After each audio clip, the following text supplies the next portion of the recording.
अभंग नजरेपुढून गेला, अभंगाचा अर्थ लक्षात घेतला, हा अभंग काहीतरी आपल्याला सुचवतोय हा विचार डोक्यामध्ये आला आणि कामाला लागले. अनेक शेतकऱ्यांच्या माध्यमातून देशातला पहिला सहकारी कारखाना लोणी या गावामध्ये उभा राहिला. बरं, कोणी 50, कोणी सोनं दिलं, कोणी 1000 रुपये दिले. सर्व शेतकऱ्यांच्या माध्यमातून पहिला सहकारी कारखाना उभा राहिला तो लोणी गावामध्ये. कसा? फक्त तुकोबारायांच्या एका अभंगाने, एक सहाय्यक अवघे धरू सुपंत. त्याचं उद्घाटन पंतप्रधान पंडित जवाहरलाल नेहरू यांच्याद्वारे झालं. त्यांनी विचार हे कोण आहे, हे खाली काय लिहिलंय? पद्मश्री विठ्ठलराव विखे पाटील यांनी सांगितलं हे जगद्गुरु तुकोबाराय यांच्याच द्वारा, या अभंगाच्या द्वारा हा पहिला सहकारी कारखाना या भागामध्ये उभा राहिला. कधी गेला तर जा, कोण गेले सांगा. आज सुद्धा त्या कारखान्याच्या समोर तुकोबारांची प्रतिमा आहे, तो अभंग आहे. विठ्ठल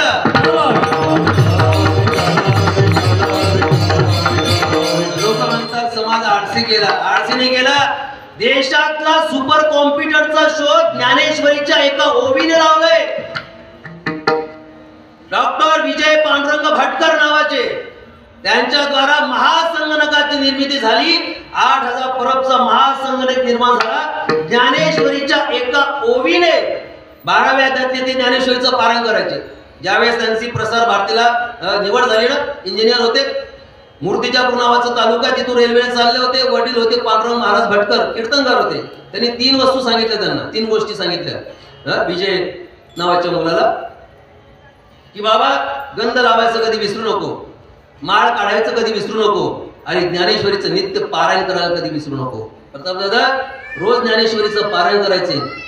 ज्या वर्षी 1990 साल अमेरिकेकडे संगणकाची मागणी केली भारत देशाने, अमेरिकेने नकार दिला. कारण आपण रशियाच्या गटामध्ये होतो, अमेरिकाने पाकिस्तानचं चांगलं होतं. आपण अमेरिकेकडनं शस्त्र ग्रहण करत नव्हतो, स्वीकारत नव्हतो. महाराज रशियाकडनं शस्त्र स्वीकारत होतो. नकार दिला. संगणक फक्त अमेरिकेकडे होते. ती बातमी कानावरती पडली. रोज ज्ञानेश्वरीचं पारायण करायचे. त्या दिवशी नजरे घालून ओवी गेली 12व्या अध्यायाची. विष की आहारी पडे, समुद्री पाय वाट जोडे, एक वाक ब्रह्म थोपडे अभ्यास. अभ्यासाच्या द्वारा कितीही जहार विष असू द्या बसवता येतं दादा अभ्यासाने. अभ्यासाच्या द्वारा समुद्रावरती पूल सुद्धा बांधता येतो. महाराज या एका ओवीने महासंगणकाची निर्मिती या देशामध्ये केली. मी फार जुनं सांगितलं नाही, हजारो वर्षापूर्वीचं, 200 वर्षापूर्वीचं, या 40 वर्षापूर्वीचं, 35-40 वर्षापूर्वीचं, फार लांब नाही सांगितलं तुम्हाला या गोष्टी. समाजाला जागवलं, कार्य तत्पर केलं ना ते संतांनी. माझी विनंती असेल, ज्ञानेश्वरीच्या ओव्यांचं असेल, गाथेचं पारायण असेल, नित्य आपल्या घरामध्ये झालं पाहिजे.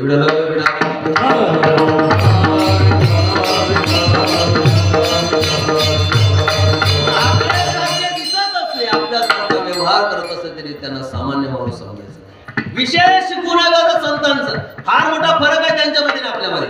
हा जो भक्तीचा आनंद मिळतो ना, हा सद्गुरु जोग महाराजांमुळे. 105 वर्षापूर्वी आळंदी क्षेत्रामध्ये सद्गुरु जोग महाराजांनी वारकरी शिक्षण संस्था निर्माण केली. आहे का? काय फरक आहे संतांमध्ये आणि आपल्यामध्ये? 1900 वर्षापूर्वीचा काळ, 1917 मध्ये मुंबईचा एक सद्ग्रस्त 1 लाख रुपये घेऊन सद्गुरु जोग महाराजांकडे आला. काय फरक आहे संतांमध्ये आणि आपल्यामध्ये? 1 लाख रुपये घेऊन आला महाराजांना, बोलतो महाराज हे 1 लाख रुपये तुमच्या कार्याकरता असू द्या. सद्गुरु जोग महाराजांनी नकार दिला. नको बाबा, आता गरज नाही, बघूया पुढे. एखाद्या मोठ्या व्यक्तीला 100 वर्षापूर्वी 1 लाख, बरं का, एखाद्या मोठ्या व्यक्तीला नकार देणं राग येण्यासारखंच आहे त्या व्यक्तीला. त्या व्यक्तीने सांगितलं महाराज असं करा, तुमचे आरोग्य करता राहू. सद्गुरु जोग महाराजांनी सांगितलं समाधी अवस्थेमध्ये आमचे ज्ञानोबा आहेत, आमचा सांभाळ करतात. महाराज काय विश्वास असेल ना. आणि खरंच आहे हो, गावापासून 400-500 किलोमीटर अंतरावरती एखादा विद्यार्थी आळंदीमध्ये राहावा, त्या विद्यार्थ्याचा आई वडिलांपासून लांब राहतो, तर त्या विद्यार्थ्याचा सांभाळ आज सुद्धा ज्ञानोबा करतात. ज्ञानोबारांच्या समाधीवरती जर एखाद्या विद्यार्थ्याला नतमस्तक झाला, अंगावरचे कपडे जरी बदलवले ना, तरी जग त्याच्या पाया पडतं. हा अधिकार ज्ञानोबाला प्राप्त होतो. नकार दिला महाराज, राग आला त्या व्यक्तीला, बरं का. रागाच्या भरामध्ये त्यानं वाक्य उच्चारलं, महाराज या सालामध्ये, आताच्या काळामध्ये माझ्यासारखा 1 लाख रुपये देणारा शोधून सापडणार. आणि खरंच आहे ते. 100 वर्षापूर्वी 1 लाख रुपये देणारा शोधून सापडला नसता, माझ्यासारखा शोधून सापडणार आहे. सद्गुरु जोग महाराजांनी ते वाक्य ऐकलं.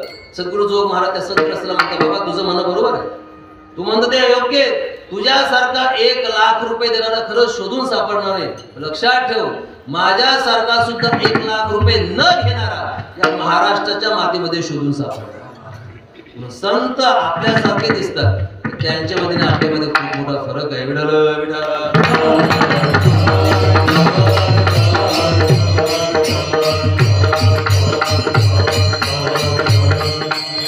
त्यांचा कोणी तिरस्कार केला ना, त्यांचा कोणी राग केला, द्वेष केला, तरी ते कोणाचाही द्वेष करत नाही. संतांच्या जीवनातला विशेष आहे.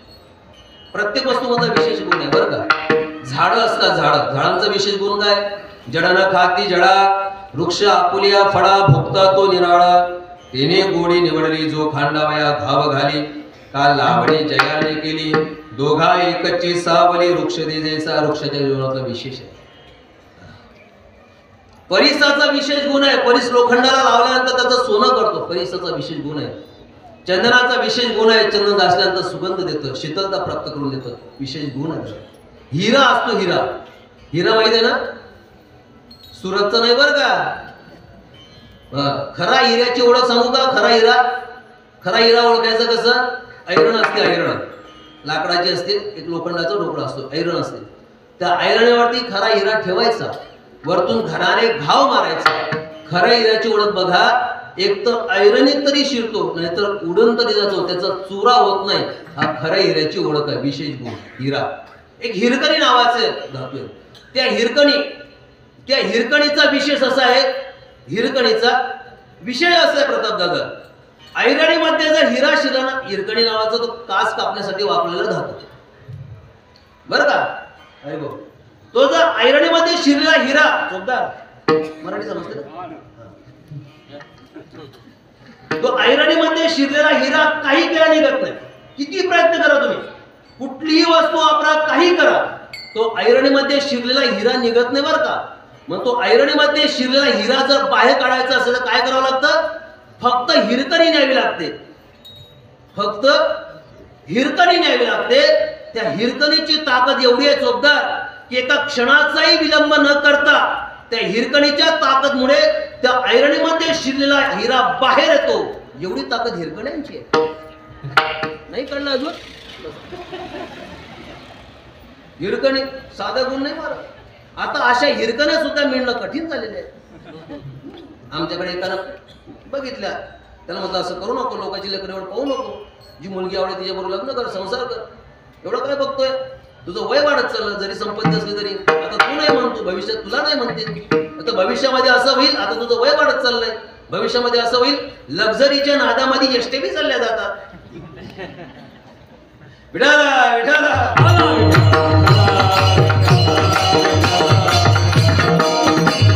हिरकणीचा विशेष गुण आहे, प्रत्येक वस्तूचा विशेष गुण आहे. तसा संतांच्या जीवनाचा विशेष गुण आहे. त्यांचा कोणी तिरस्कार केला, विरोध केला, द्वेष केला, तरी ते कोणाचाही द्वेष करत नाही. अद्वेष्ट सर्वभूतानां किंवा अनपेक्ष सुचिर दक्ष, त्यांचा कोणी विरोध केला, द्वेष केला, तरी ते कोणाचाही द्वेष करत नाही. अंबाजी बुवानं बोरीच्या ताट्याला तुकोबारांना मारलं. प्रतिकार करण्याची ताकद होती, पण महाराजांनी त्याचा विरोध केला नाही, प्रतिकार केला नाही. रामेश्वर भट्टांनी किती त्रास दिला तुकोबारांना, रामेश्वर भट्टांचा विरोध तुकोबाराने कधी केला नाही, द्वेष केला नाही. दादा, तेच रामेश्वर भट्ट आरतीच्या प्रसंगामध्ये तुकोबारांचं वर्णन करतात. तुकिता तुलने से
काय ज्ञानोबारांचं जीवन आहे हो, अभ्यास तुम्ही.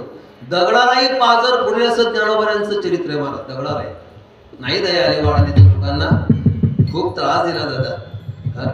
विसोबा खेचरांनी खूप समाजात ज्ञानोबारांना खूप त्रास दिला. झोडीतल्या पोरांना खाली टाकून द्यायचं, खालचं उचलू नये मग माती टाकावी, नाही दया आली हो.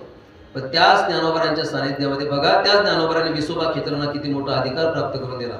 नामदेवरांचं गुरु एवढा समाजाने त्रास दिला तरी विश्व प्रार्थना बघा ज्ञानोबारांची, जे फळांची काय अंतकरण असेल हो संतांचं. रिकामी झोळी होती बरं का प्रताप दादा, रिकामी झोळी घेऊन ज्ञानोबा सिद्धपीठामध्ये येता एक दिवस. मुक्ताबाईच्या हातामध्ये झोळी दिल्या जाते हो.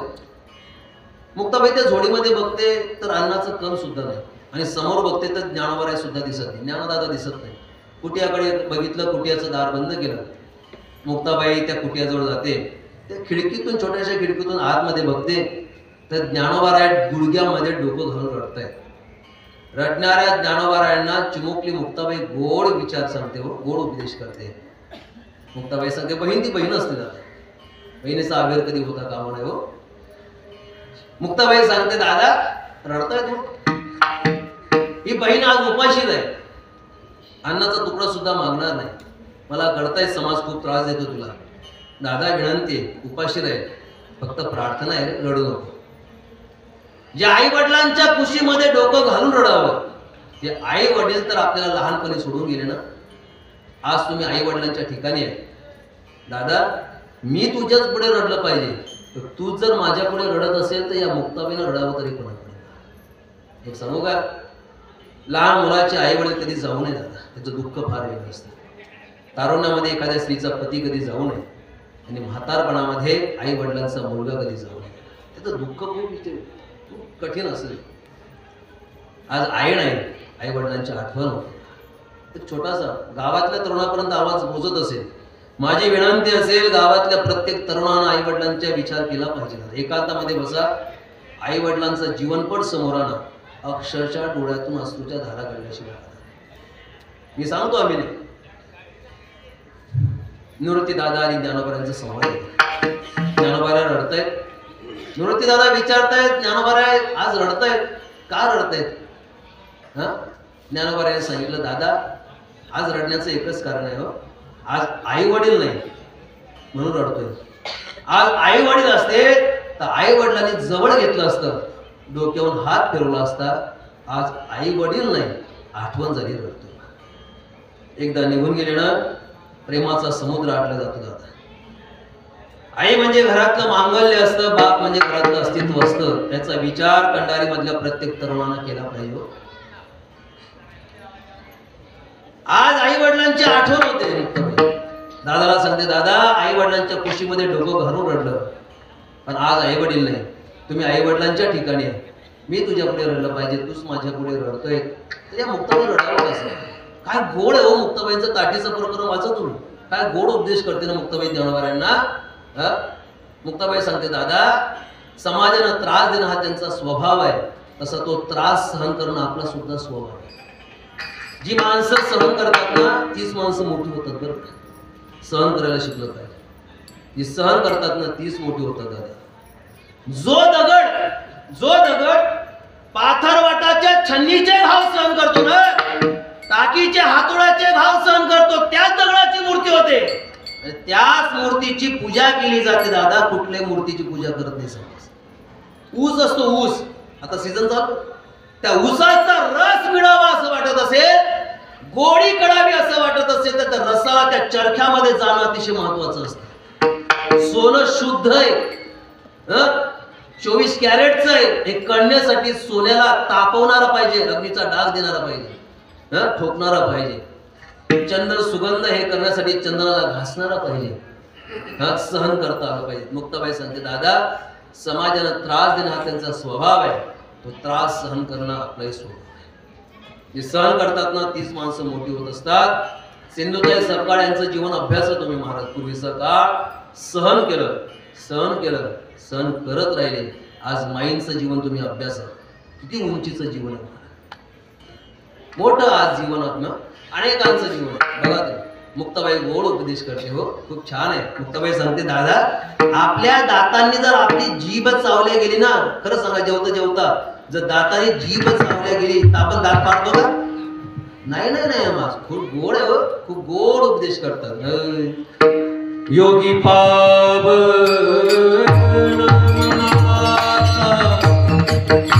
योगी पावन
योगी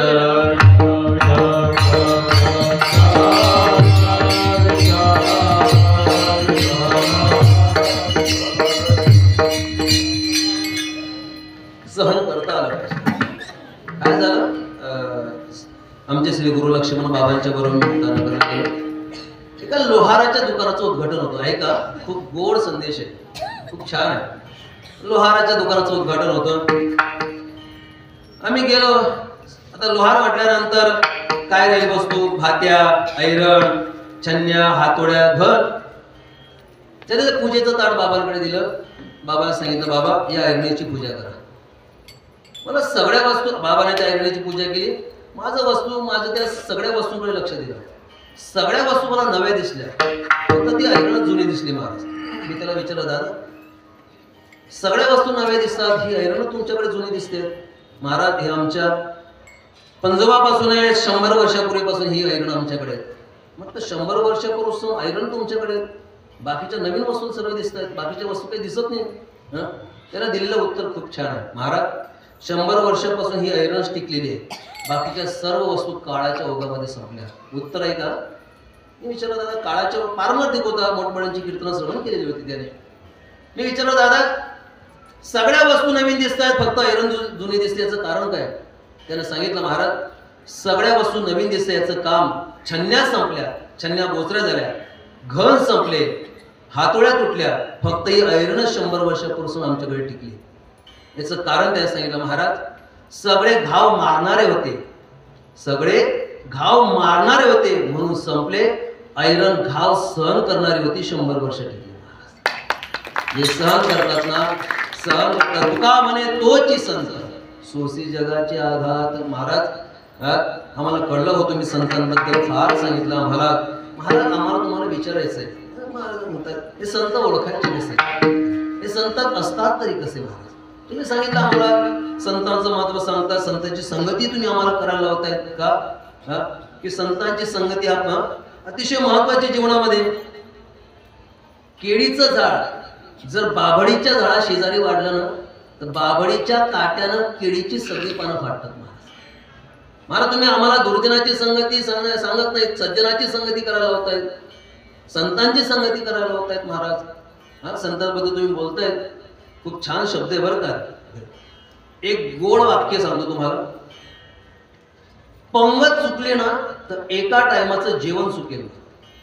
पंगत जर चुकली तर एका टायमाचं जेवण चुकतं, पण संगत जर चुकली ना आयुष्याची दिशा चुकते. संगत अतिशय महत्वाची झालं. संगत अतिशय गावातल्या घरातल्या तरुणाला सांगा, परमार्थ नंतर कर बाबा, पण जीवन जगत असताना चांगल्याची संगती कर, कारण चांगल्याची संगती माणसाला यशापर्यंत पोहोचवते. संतन के संग लागले तेरी अगली बनेगी,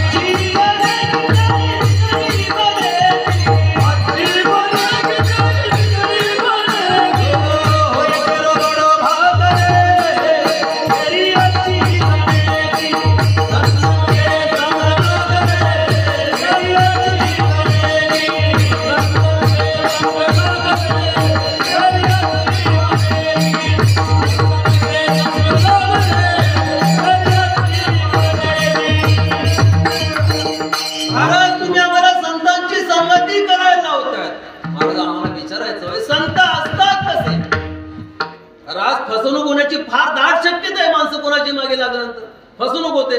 कोणालाही संत मानतात, नंतर अवघ्या फसवणूक झाल्यानंतर सर्वांना दोष देतात. महाराज आम्हाला विचारायचे, संत ओळखायचे कसे, हे संत असतात कसे, असं विचारलं. तुकोबाराय संतांची ओळख करून देत असताना 4 दृष्टांताच्या माध्यमातून संतांची ओळख करून देतात. त्यापैकी 2 दृष्टांत देतात. पहिल्या चरणामध्ये तो परिसाचा आणि चंदनाचा. चंदनाचे हात पाय